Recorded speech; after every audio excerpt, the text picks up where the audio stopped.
할렐루야. 주님 이름으로 환영하고 축복합니다. 동탄예수교회 이용진 목사입니다. 하나님의 사랑하심과 은혜가 우리의 삶에 늘 넘치기를 간절히 소망합니다. 우리의 삶이 주님이 기뻐하시는 삶이 되어서 우리의 삶을 통해 주님께 영광 돌릴 수 있기를 간절히 소망합니다. 로마서 산책하기 25번째 시간 여러분과 함께하게 되어서 너무나 기쁘고 감사하게 생각합니다. 오늘 본문 말씀은 로마서 2장 5절 말씀입니다. 다만 내 고집과 회개하지 아니한 마음을 따라 진노의 날 곧 하나님의 의로우신 심판이 나타나는 그날에 임할 진노를 내게 쌓는도다. 아멘. 하나님을 대적하는 자들이 있다고 말씀을 드렸습니다. 하나님 반대편에 서 있는 자들입니다. 하나님께서 미워하시는 자들이죠. 그런데 이들에게 한 가지 특징이 있는데 그게 뭔가 하면 고집이다라고 말씀하고 있습니다.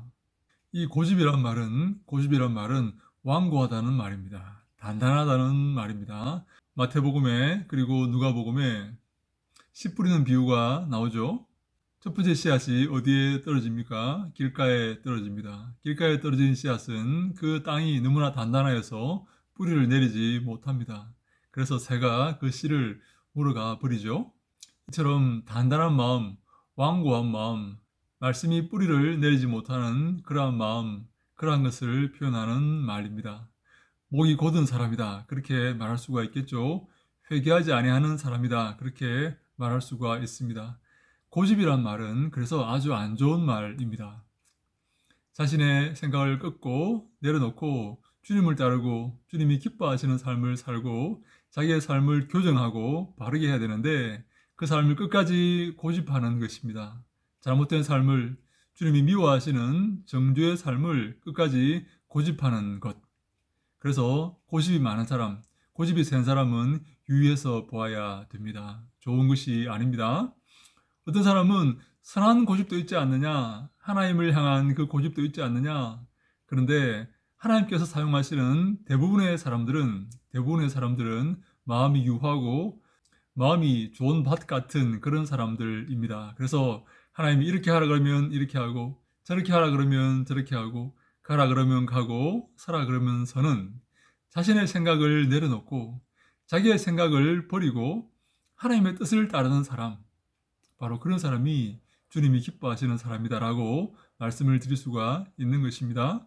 여러분도 하나님께서 원하실 때 자신을 내려놓고 그 명령에 따르는 사람, 그러한 마음가짐을 가진 사람, 그렇게 주의 명령을 즐거워하고 그 명령을 준행하기를 기뻐하는 그런 자들이 되시기를 간절히 소망합니다. 그런 자들이 주님이 기뻐하시는 사람입니다. 이렇게 하나님을 대적하여서 고집을 피우고 목을 꼿꼿하게 세우고 완고한 마음을 가지는 것, 이것을 주님이 미워하신다라고 말씀을 드릴 수가 있어요. 그런데 성도들이 이런 고집을 가질 수도 있습니다. 여러분, 성도들이 어떤 고집을 가질 수가 있을까요? 하나님과 세상을 겸하여 섬기는 고집입니다. 믿지 않는 사람들은 하나님에 대해서 알지도 못하기 때문에 그들은 멸망의 자식들입니다. 그러나 믿는 사람들 가운데 이런 고집을 가진 자들이 있습니다. 하나님을 섬기면서 세상도 겸하여 섬기는 것이죠. 하나님을 섬긴다 하면서도 세상의 재물과 쾌락을 겸하여 섬기는 것입니다. 구약에서 이런 행태를 우상숭배라고 명명합니다. 정죄합니다. 이스라엘 백성들은 하나님을 버리고 하나님을 내팽개치고 바알에게 간 것이 아닙니다. 바알을 섬기면서 하나님을 동시에 섬긴 것입니다. 하나님과 바알을 동시에 섬긴 것이죠. 하나님 이것을 우상숭배라고 규정하시고 가장 큰 죄악으로 규정하신 것입니다. 하나님과 바알을 동시에 섬긴다는 것은 하나님을 섬기는 것이 아닙니다. 하나님은 그러한 섬김, 그러한 경배를 받지 아니하십니다. 하나님이 바알과 동등한 그런 위치에 있는 그런 신입니까? 아닙니다. 하나님은 그런 대우를 받아서는 안 됩니다. 하나님은 영광과 존귀를 온전히 받으시기에 합당하신 분이십니다. 그래서 하나님과 바알을 겸하여 섬기는 것, 오늘날로 말하면 하나님과 재물, 하나님과 풍요의 신을 겸하여 섬기는 것은 하나님을 섬기는 것이 아니라 우상을 섬기는 것이다 라고 말할 수가 있는 것입니다. 교회 안에 얼마나 우상을 섬기는 사람들이 많은 줄 아십니까? 하나님과 바알을 겸하여 섬기는 것입니다. 하나님을 이용하여서 바알을 섬기는 것이죠. 하나님을 이용하여서 풍요와 재물의 신을 섬기는 것입니다. 혹시 여러분 마음 가운데 풍요를 향한 갈망이 있지 않습니까? 재물을 향한 갈망이 있지 않습니까? 교회 안에서 이 신앙을 이용하여서 하나님을 이용하여서 풍요로운 삶을 살고자 하는 그런 갈망은 없습니까? 저는 그런 사람들을 많이 보았습니다. 아주 많이 보았어요. 입으로는 하나님을 섬긴다고 하지만 그 마음은, 속마음은 딴 데 있습니다. 이 땅의 재물을 사랑하고 풍요를 사랑하고 교세를 사랑하고 몸집을 사랑하고 돈을 사랑하는 그런 사람들을 많이 보았습니다. 그가 바로 우상 숭배자이고 바로 교만한 자이며 목이 곧은 자이고 완악한 자입니다. 완고한 자입니다. 하나님께서 그들을 심판하실 것입니다. 구약 이스라엘 백성이 그 심판을 받아서 멸망하였듯이 오늘날의 우상 숭배자들도 멸망당할 것입니다.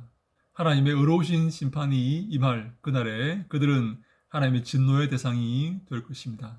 여러분, 하나님만 바라보시기 바랍니다. 풍요의 신을 바라봐서는 안 됩니다. 돈을 사랑해서는 안 됩니다. 하나님만 의지해야 됩니다. 저는 이 외침이 어려운 외침임을 알고 있습니다. 사람들이 이 외침에 귀를 기울이지 않을 것임을 알고 있습니다. 그러나 우리는 외쳐야 됩니다. 하나님만 섬기라. 회개하라. 돌아오라. 재물을 섬기는 그 마음에서 돌아오라. 하나님만 바라보라. 하나님께만 경배를 돌려라. 마음을 다하고 성품을 다하고 힘을 다하여서 하나님만 섬겨라. 하나님만 찬송과 경배의 대상이시다. 우리의 사랑의 대상이시다. 하나님만 높이고 십자가를 지고 자기를 부인하고 예수 그리스도의 뒤를 따르라. 그것이 바로 하나님을 섬기는 자의 바른 자세입니다. 여러분 마음속에 두려움이 있습니까? 여러분 마음속에 하나님을 경배하고 공경하는 마음이 있습니까? 여러분의 죄를 가볍게 생각하지는 않습니까? 하나님을 한없이 무겁게 여기고 하나님만 바라보고 그 앞에 두려워 떨며 하나님을 공경하는 삶을 살고 계십니까? 하나님께서 그것을 우리에게 요구하시고 우리에게 그것을 기준으로 우리에게 심판의 잣대를 들이대실 것입니다. 마지막 때가 되어가고 있습니다. 이 땅의 재물을 사랑하지 마시기 바랍니다. 이 땅에 소망을 두지 마시기 바랍니다. 하나님을 바라보고 하나님 의지하며 주님이 기뻐하시는 삶을 살아가시기 바랍니다. 자기를 부인하고 십자가를 지고 그리스도의 뒤를 따르며 주를 위해서 남은 인생을 헌신하시기 바랍니다. 그것이 영원한 나라의 상급이 될 것입니다. 우리를 영원한 나라로 인도하고 우리에게 영원한 칭찬을 가져다 줄 것입니다. 우리의 삶이 어떠해야 되겠습니까? 우리의 목회가 어떠해야 되겠습니까? 주만 바라보고 주만 의지하며 주님과 함께하는, 주님과 동행하는 그런 아름다운 목회, 아름다운 삶, 아름다운 사역이 될 수 있기를 주님 이름으로 간절히 축원합니다. 그러한 자들에게 하나님께서 복 주시고 인도하시고 함께 하시기를 간절히 소망합니다. 할렐루야. 샬롬.